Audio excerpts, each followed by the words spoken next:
Hi, everybody. It's Professor Mitchell. We're continuing Chapter 2 on polynomial and rational functions. I don't know if you heard that little computer voice just then. That is something new. I had to update my some of my Zoom settings. Anyway, so today we're looking at 2.6, which is rational functions and their graphs. And you can see the objectives here. I don't think I will read all of these. We'll just run into them as we run into them. All right, so what is a rational function? A rational function is the quotient of two polynomial functions, which means that rational functions can be expressed as f of x equals p of x over q of x, where p and q are polynomial functions. The domain of a rational function is the set of all real numbers except for the x values that make the denominator 0. And we've talked about domain before, so this part will be a little bit of review. So first we're going to find the domain of the rational function f of x equals x squared minus 25 over x minus 5. So the secret to this problem is not to overthink it. Rational functions contain division. Because division by 0 is undefined, we must exclude from the domain of each function values of x that cause the polynomial function in the denominator to be 0. In this case, the denominator is x minus 5, so we're going to exclude all x values that make x minus 5 equal 0, which of course is just x equals 5. So the domain of this function is all real numbers except 5. Now, before we continue, I want to explain what I said about not overthinking it at the beginning. If you decided to try to simplify this function at the beginning, you would factor x squared minus 25. It factors into x minus 5, x plus 5. And then if you cancel the x minus 5 factors, you would just come up with f of x equals x plus 5. Now, of course, the domain of that function is all real numbers. So that wouldn't be the correct answer. And what's happening here is that the x minus 5 factor can only be canceled if it does not equal 0. So this function actually is identical to let's call it g of x equals x plus 5, except g of x is defined at x equals 5 and f of x is not. So, but at every other value of x, those two functions are exactly the same. So I just want to explain that real quick. Now, of course, there are different ways to write domain. For your online homework, I think they usually go with interval notation. But notice that set builder notation is also an option. You could either write this as the set of all x, such that x does not equal 5, or you could write it in interval notation. Notice that this is the interval notation for that same set, the set of all real numbers except 5. So putting the parenthesis next to the 5 in both of these places leaves out the 5, and then putting the union symbol in between joins those two intervals together. All right, now I want to encourage you, whenever we're doing examples of the same kind of problem, please, please, please always feel free to pause the video and try any of these problems yourself. So this is a similar problem. This time we're finding the domain of the rational function g of x equals x over x squared minus 25. All right, so I'm not going to read this whole paragraph again. It says the same thing as in the last example. Basically, we just want to know, when does the denominator of this thing equal 0? And those are the x values that are going to be left out. So if x squared minus 25 equals 0, that means x squared equals 25. And if x squared equals 25, that means x is either positive or negative 5. So the domain of this function is all real numbers except for 5 and negative 5.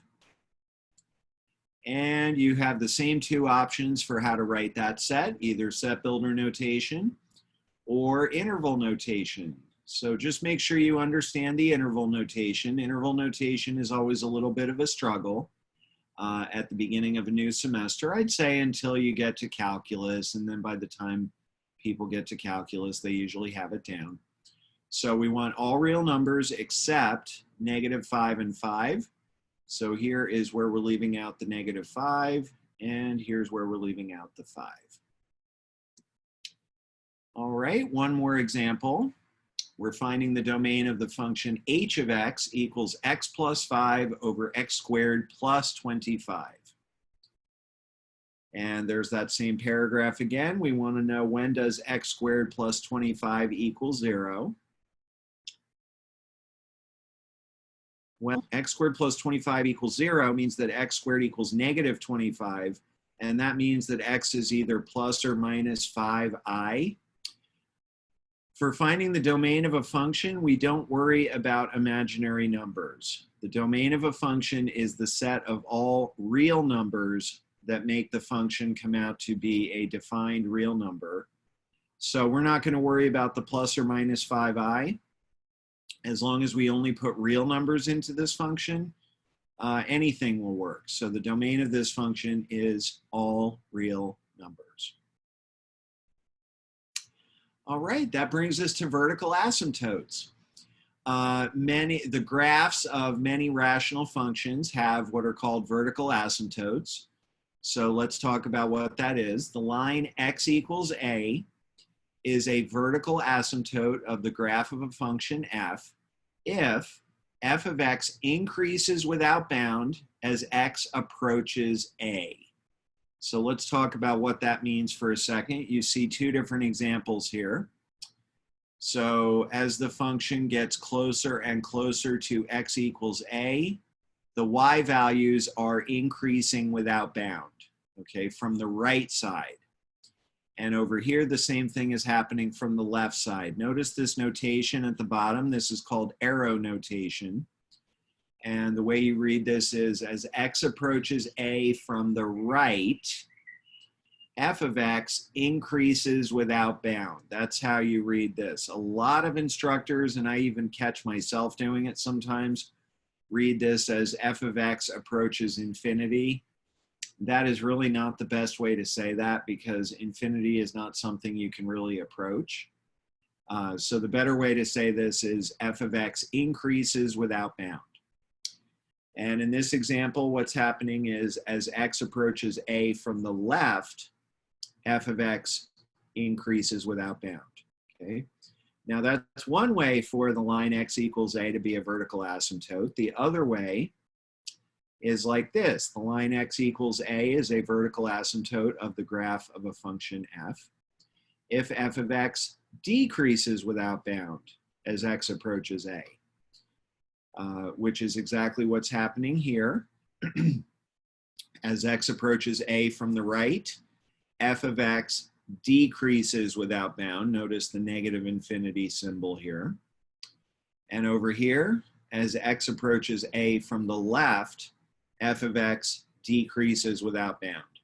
So if any one of those four things is happening near x equals a, the line x equals a, then the line x equals a is a vertical asymptote of the graph of the function.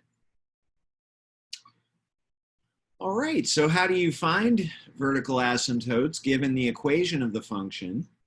If f of x equals p of x over q of x is a rational function in which p of x and q of x have no common factors, and a is a 0 of q of x, which is the denominator, then x equals a is a vertical asymptote of the graph of f. So in other words, what that means is you take your rational function, you make sure the numerator and denominator have no common factors, and then find any number that makes the denominator equal 0. So it's very similar to finding domain. All right, and so if a is a number that makes the denominator 0, then x equals a is a vertical asymptote. And we have, I believe, 3 examples of finding vertical asymptotes. In this example, find the vertical asymptotes, if any, of the graph of the rational function f of x equals x over x squared minus 1. So we'll do this one together, and then maybe you can pause the video and try the next ones. So notice that there are no common factors in the numerator and the denominator. So we'll set x squared minus 1 equal to 0. And that would mean that x squared equals 1. And that means x is either positive or negative 1. So the zeros of the denominator are negative 1 and 1, which means that the lines x equals negative 1 and x equals 1 are the vertical asymptotes for the graph of this function. Let's see, do we have a picture of that graph? Yes, we do. So what you're looking at right here is typical graph of a rational function. Again, the zeros of the denominator are negative 1 and 1. Thus, the lines x equals negative 1 and x equals 1 are the vertical asymptotes for the graph of f. Toward the end of this section, we'll talk about how do you actually draw this graph. All right, right now we're talking about all the different pieces that go into it. Just notice for now, the dashed line at x equals negative 1 and the dashed line at x equals 1. And notice that on both sides of both of those lines, we have the kind of behavior we were talking about under the arrow notation. So as x approaches negative 1 from the left, f of x is decreasing without bound. As x approaches negative 1 from the right, f of x is increasing without bound. And the same kind of thing for x equals 1. All right, here's the next example. You're welcome to pause the video and try this one. This time we're finding the vertical asymptotes, if any, of the graph of the rational function h of x equals x minus 1 over x squared plus 1. Notice that we cannot factor the denominator of h of x over real numbers, which means the denominator has no real zeros. Thus, the graph of h has no vertical asymptotes, as you see here, okay? None of those dashed lines like you saw in the last example. All right, I guess we only had 2 examples of vertical asymptotes. All right, we also have horizontal asymptotes. The line y equals b is a horizontal asymptote of the graph of a function f if f of x approaches b as x increases or decreases without bound. So you see several examples here. And what's happening in each of these examples is that as x increases without bound, gets bigger and bigger and bigger to the right, f of x, the value of f of x, which remember is a y value, is getting closer and closer to b. The same thing is happening in all 3 of these pictures. Now, while I'm here, I want to clear up a common misconception about horizontal asymptotes. A lot of people describe asymptotes in general as a line that the graph gets closer and closer to, but never touches. That is true for vertical asymptotes. It is not generally true for horizontal asymptotes. So you can see in the first 2 pictures here, this graph never touches the horizontal asymptote, but in the 3rd picture it does. So a graph can cross its horizontal asymptote. It just can't cross a vertical asymptote. All right, now locating horizontal asymptotes is a little more complicated than locating vertical asymptotes. It's not quite as complicated as it looks here, all right? So what we're showing you here is a nice, believe it or not, this is a shortcut rule for locating horizontal asymptotes. So let f be the rational function given by what you see here. So notice that these 2 things are just polynomials that are all spelled out, which is necessary to do in order to explain this shortcut. All right, so if the degree of the numerator is n and the degree of the denominator is m, then there are three possibilities for how n and m compare to each other. If n is less than m, the x-axis, or y equals 0, is the horizontal asymptote of the graph of f. And I have my own little vocabulary for this. I call a rational function like this, I call it bottom heavy, which just means that the degree on the bottom is bigger than the degree on top. Second possibility, actually, let's go to the third possibility next. If n is greater than m, then the graph of f has no horizontal asymptote, and I bet you can guess what I call that. I call that situation top heavy. So if the rational function is top heavy, then it has no horizontal asymptote. Sorry, I was looking for my mouse. All right, and then the middle situation says if n equals m, in other words, if the degrees on the top and the bottom are equal, then the line y equals a sub n over b sub m is the horizontal asymptote of the graph of f. So I have two things to say about this. First of all, I call this situation balanced. The top and the bottom have the same degree.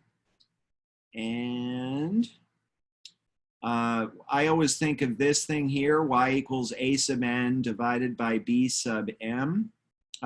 Sorry, forgot to press this button. I just think of this as the ratio of the leading coefficients. All right. Now, when you get to calculus, you might be shown a different method for finding horizontal asymptotes, and that method will help you understand a little better why this rule works.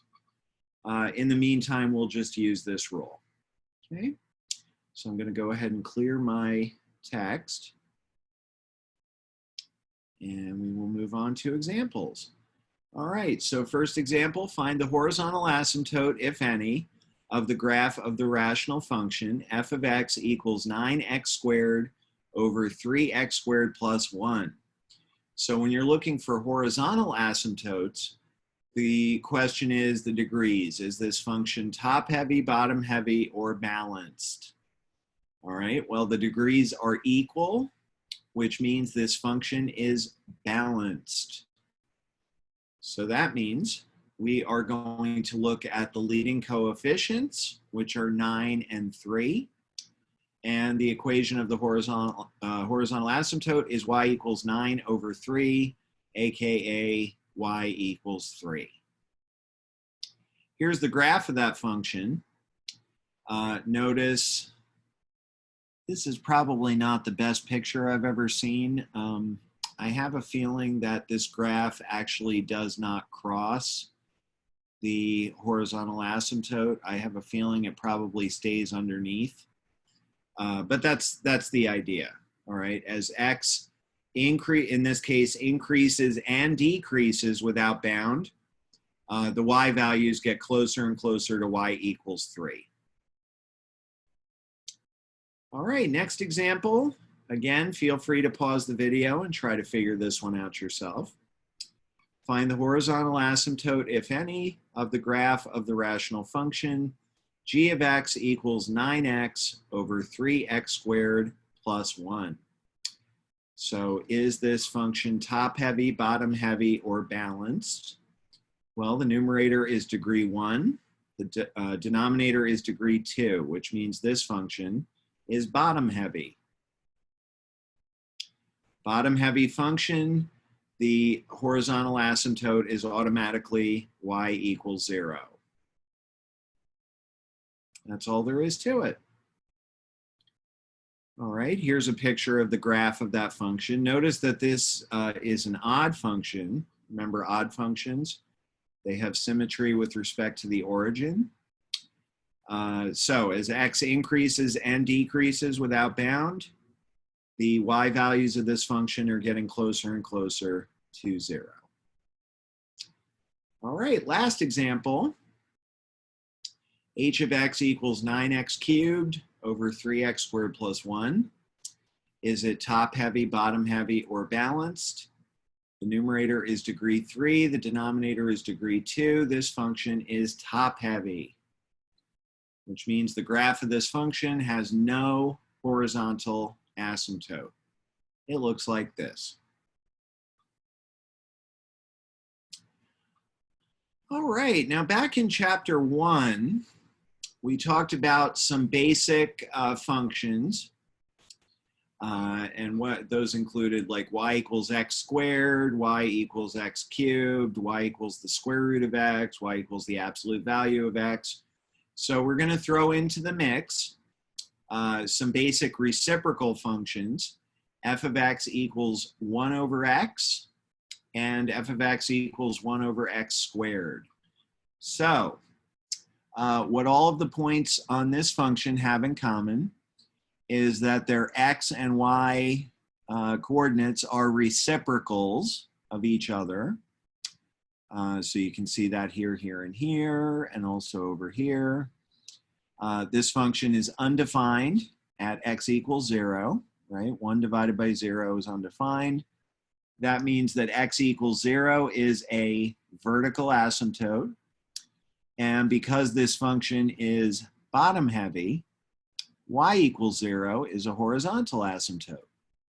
Notice that this function is an odd function, right?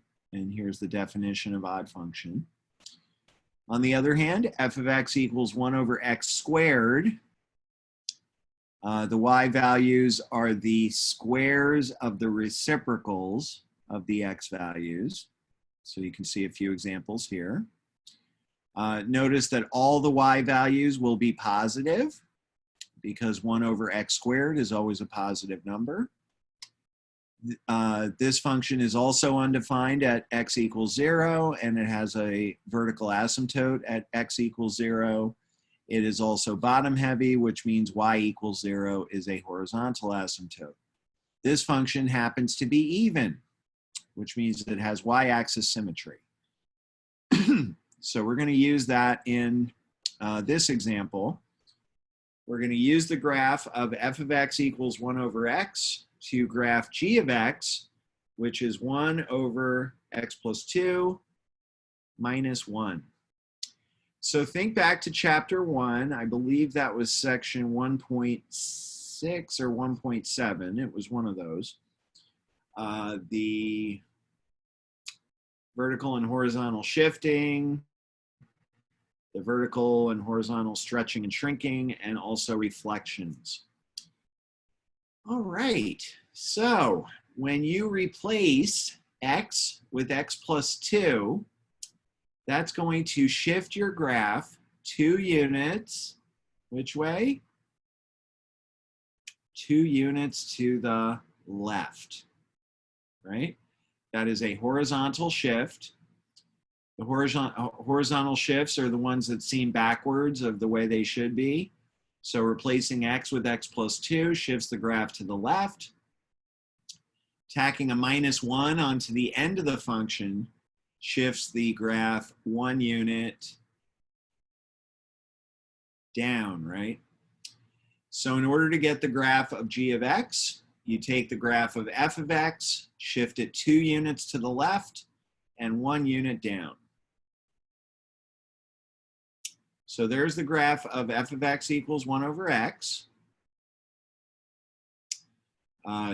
Notice they say we've identified 2 points and the asymptotes. So that's a good thing to do, because then whatever transformations you think need to be done, you can apply those to the points and the asymptotes. All right, so again, the graph will shift 2 units to the left, subtract 2 from each x coordinate. So for example, the point 1, 1 moves over to negative 1, 1. The point negative 1, negative 1 moves over to negative 3, negative 1. The vertical asymptote shifts 2 units to the left. The horizontal asymptote so far does not change, okay? We've only applied the horizontal asymptote, the horizontal shift at this point. And now when you apply your vertical shift, you're going to subtract 1 from each y coordinate. So where we used to have a point at -1, 1, we now have a point at -1, 0. Where we used to have a point at -3, -1, we now have a point at -3, -2. The vertical asymptote does not move as a result of the vertical shift, but the horizontal asymptote does. It goes down by 1. So in black there, you have the original function, y equals 1 over x. And in red, you now have the transformed function. All right, and now we talk about a general strategy for graphing a rational function. It's kind of similar to the general strategy for graphing a polynomial. It just has 1 or 2 or maybe 3 extra things that we didn't have to think about for polynomials. Number 1, it's always helpful to determine whether your graph has symmetry. Remember that if the function is even, you have y-axis symmetry, and if the function is odd, you have origin symmetry. So if you happen to have either one of those types of symmetry, that will cut down on about half of your work graphing the function. Find the y-intercept, if there is one, by evaluating f of 0, just like with a polynomial, except that polynomials always have y-intercepts. Find the x-intercepts, if there are any, by solving the equation p of x equals 0. So the only way, remember, to find x-intercepts, you set y equal to 0. F of x means the same thing as y. So if you set this fraction equal to 0, the only way a fraction can equal 0 is if its numerator is 0. Okay? So far we have symmetry, y-intercept, x-intercepts. Next, we're going to find vertical asymptotes by solving the equation q of x equals 0. Obviously something we didn't have to do with polynomials. Find the horizontal asymptote, if there is one, using the rule for top heavy, bottom heavy, and balanced, right? And then number 6 says plot at least one point between and beyond each x-intercept and vertical asymptote. So at this point, you will have a list of all the x-intercepts and vertical asymptotes. And that list of points will divide the number line up into a bunch of little intervals. It's just saying pick one number in each of those intervals and plug it into the function. And then finally, use the information obtained previously to graph the function between and beyond the vertical asymptotes. Okay, just in case you heard that little notification there, I took a little break just then. It's kind of a long section. Don't feel like you ever have to watch one of these videos all at the same time. All right, so for our example of graphing a rational function, we're going to graph f of x equals 3x minus 3 over x minus 2. So the first step is to determine symmetry. If you replace x with the opposite x, you end up with negative 3x minus 3 over negative x minus 2, which is not the same as the original function, and it's also not the opposite of the original function. So this graph has no symmetry. Moving on to the y-intercept, if you replace x with 0, you end up with f of 0 equals 3 halves, which means the graph passes through the point 0, 3 halves. X-intercepts, remember to find x-intercepts, we set the function equal to 0. In the case of a rational function, you can just set the numerator equal to 0. When 3x minus 3 equals 0, that means 3x equals 3. which means x equals 1. So this graph has one x-intercept at 1, 0. For vertical asymptotes, you set the denominator equal to 0. If x minus 2 equals 0, that means x equals 2. So our graph has one vertical asymptote at x equals 2. Horizontal asymptote, so thinking back to the original equation of the function, f of x equals 3x minus 3 over x minus 2. Those polynomials are both degree 1, which means this function is balanced. So the horizontal asymptote is the ratio of the leading coefficients, 3 over 1, which is 3. So y equals 3 is a horizontal asymptote. If I was doing this on paper or on a whiteboard, I would probably be marking up that grid that you saw at the beginning. All right, next we're going to plot points between and beyond each x-intercept and vertical asymptote. So we have an x-intercept at 1, we have a vertical asymptote at 2, which means we should plot at least one point that is to the left of x equals 1, and it looks like they're actually going to plot 2 of them. And we should plot at least one point between 1 and 2, so they chose x equals 3/2. And we should evaluate this function for at least one x value that is greater than 2, and they're choosing 2 x values. And so when you evaluate f at those points, these are the values that you get for f of x. So you can plot all 5 of these points on your graph. And now we can graph our function. So your function is going to look something like this. Notice the vertical asymptote, the horizontal asymptote, all of those points that we just found, not only in the last step, but also when we found the intercepts. All right, an application of rational functions. A company is planning to manufacture wheelchairs that are light, fast, and beautiful. The fixed monthly cost will be $500,000, and it will cost $400 to produce each radically innovative chair.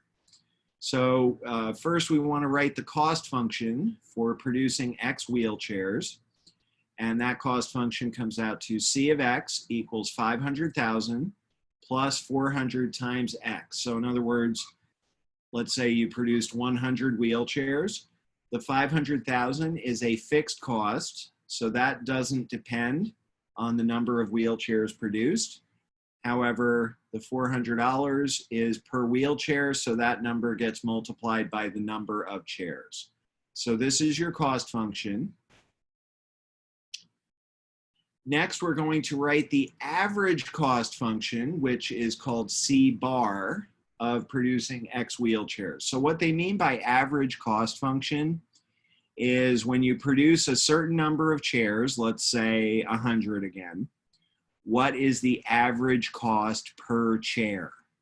All right, so that would be the cost of producing that many chairs divided by the number of chairs. So in the case of 100, let's see, 400 times 100 is 40,000.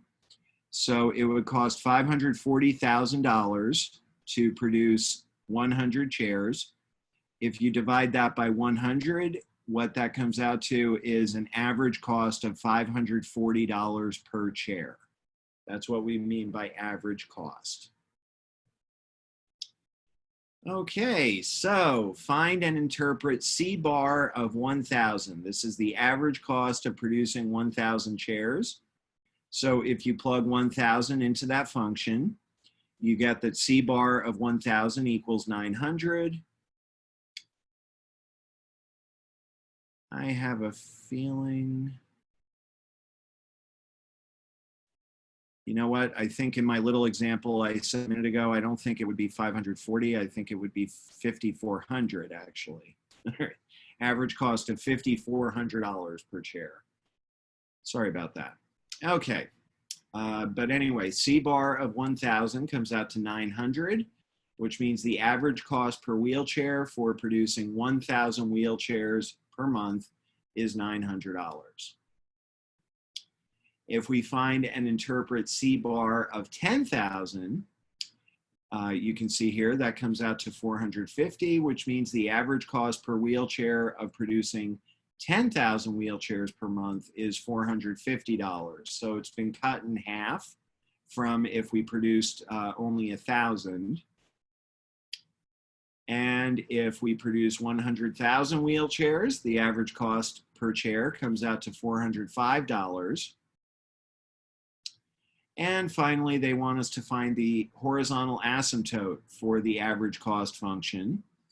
Notice that this function is balanced. The top and the bottom are both degree 1, which means the horizontal asymptote is going to be y equals 400 divided by 1, which is y equals 400. And the interpretation of that, that the horizontal asymptote is y equals 400, means that the cost per wheelchair approaches $400 as more and more wheelchairs are produced. And that's it for section 2.6. We'll see you next time.